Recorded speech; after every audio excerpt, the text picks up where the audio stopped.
The Curse of Shadowmere Lake. Welcome friends, to Horror Tales, where every story sends chills down your spine. Tonight, we take you to the dark waters of Shadowmere Lake in New Zealand, where a cursed spirit seeks vengeance. Listen to The Curse of Shadowmere Lake, and brace yourself for a tale that will haunt your nightmares. Shadowmere Lake, hidden in the forests of New Zealand's South Island, is a place of beauty and terror. In the 1880s, a Maori woman named Aroha was drowned in the lake by settlers who accused her of cursing their crops.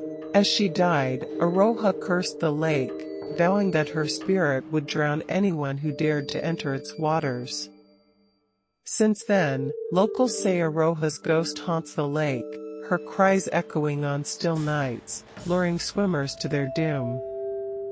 The townsfolk avoid the lake, warning outsiders to stay away, claiming her cries can still be heard in the wind.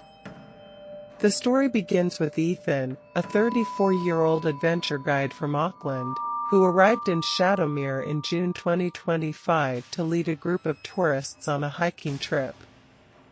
Ethan was drawn to the lake's legend, hoping to use it as a thrilling story for his group. He had a rugged charm, his love for the outdoors evident in his weathered gear and easy smile. His friend Mia, a 31-year-old tour operator, joined him, though she was skeptical of the tale. Mia was practical, her sharp eyes always scanning for safety, her camera slung over her shoulder. Before they left, Ethan's grandfather warned him, "Don't go near that lake, Ethan. My friend drowned there," he said. He heard a woman's cry. Ethan hugged him and said, "Grandpa, I'm just telling a story. I'll be fine." Mia added, "It's just a lake, Mr. Harris. We'll be careful." The group set out at 10 a.m., a mix of 8 tourists eager for adventure. The forest was dense, the air cool with the scent of pine, the path winding toward Shadowmere Lake. By 3 p.m., they reached the shore, the water calm and dark, reflecting the surrounding trees like a mirror.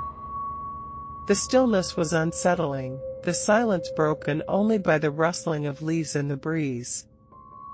Ethan gathered the tourists near the shore, his voice dramatic as he recounted Aroha's curse. "They say her cries still echo over the lake, pulling people to their deaths," he said, grinning at the group's nervous laughter. The tourists, a mix of young backpackers and older couples, snapped photos, their excitement palpable. But Mia noticed the water ripple, though there was no wind. "Ethan, let's move on," she whispered, her voice uneasy. Ethan shrugged, "It's just a story, Mia." As the group prepared to leave, Ethan noticed something glinting near the shore, a flash of metal half submerged in the mud. Curiosity piqued, he waded into the shallow water, the cold seeping through his boots. His fingers closed around an old necklace, its chain tarnished but intact, adorned with a Maori pendant carved with intricate patterns. "Look at this," he called, holding it up for the group to see. The tourists gathered around, marveling at the find, but Mia's face darkened. "Ethan, we should put it back." "It feels wrong," she said, her tone urgent. Ethan laughed, "Relax, it's just an old trinket. Maybe it's worth something." He pocketed the pendant, ignoring Mia's frown. Suddenly, the air grew colder, the temperature dropping as if a storm were brewing. A haunting cry echoed over the lake, a sound so mournful it pierced the silence, sending a shiver through the group. Mia turned pale, her camera slipping from her hands. "What the hell was that?" she whispered, her eyes wide with fear. The tourists froze, their laughter replaced by uneasy murmurs. Before Ethan could respond, the water began to bubble, the ripples spreading outward like a heartbeat. The forest seemed to hold its breath, the trees casting long shadows over the lake. From the depths, a ghostly figure rose, Aroha's spirit. She was a woman in a tattered dress, her hair long and wet, clinging to her decayed face. Her eyes were hollow, glowing with a faint green light, and her mouth dripped with black blood that stained the water. Her hands, skeletal and webbed, reached toward Ethan. "You've taken my pendant," she moaned, her voice a mix of sorrow and fury, echoing across the lake. The water churned violently, waves crashing against the shore, and the cries of other spirits joined hers, the settlers who had drowned her, their voices a chorus of anguish. Aroha lunged at Ethan, her icy hands pulling him into the water with unnatural strength. He gasped, struggling against her grip, his legs sinking into the muddy depths. Mia screamed, "Ethan!" as the tourists scattered, their shouts fading into the chaos. The lake came alive with terror. The water turned black, the surface bubbling as if boiling, and the forest trembled. The spirits of the drowned rose, men, women, and children, their faces bloated and decayed, their eyes hollow. Some wore settler clothing, others Maori garments, their bodies twisted by the water's curse. They reached for Ethan, their hands clawing at his arms, dragging him deeper. Mia waded in, grabbing his shoulder, but the water pulled harder, her strength no match for the spirits. Ethan's mind raced. He thought of his grandfather, his weathered face, his warning. "I should have listened," he gasped, water filling his lungs.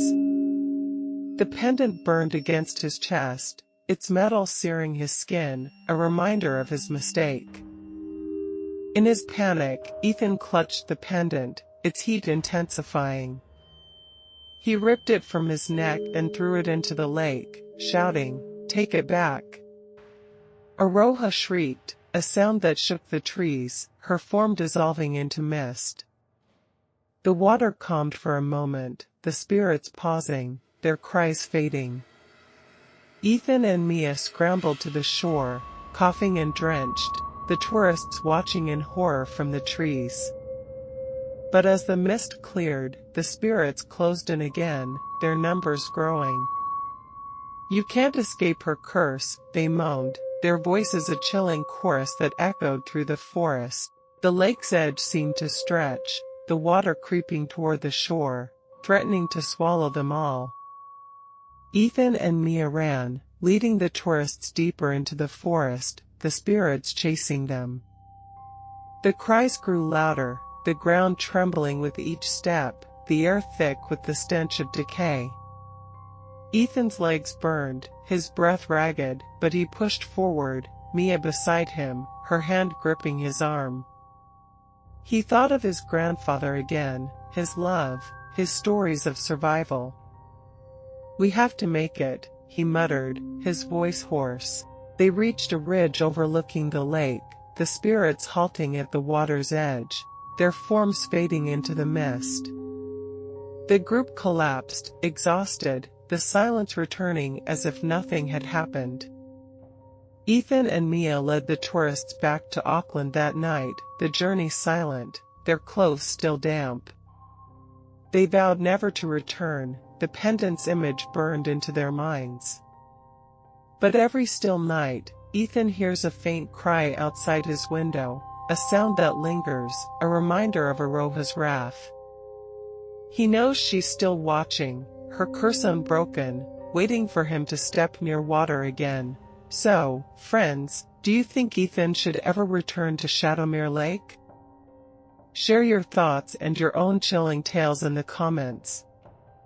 If you liked this story, hit like, share, and subscribe to Horror Tales.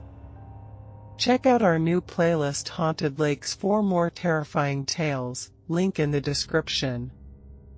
Until the next nightmare, stay safe, because Aroha's curse never sleeps.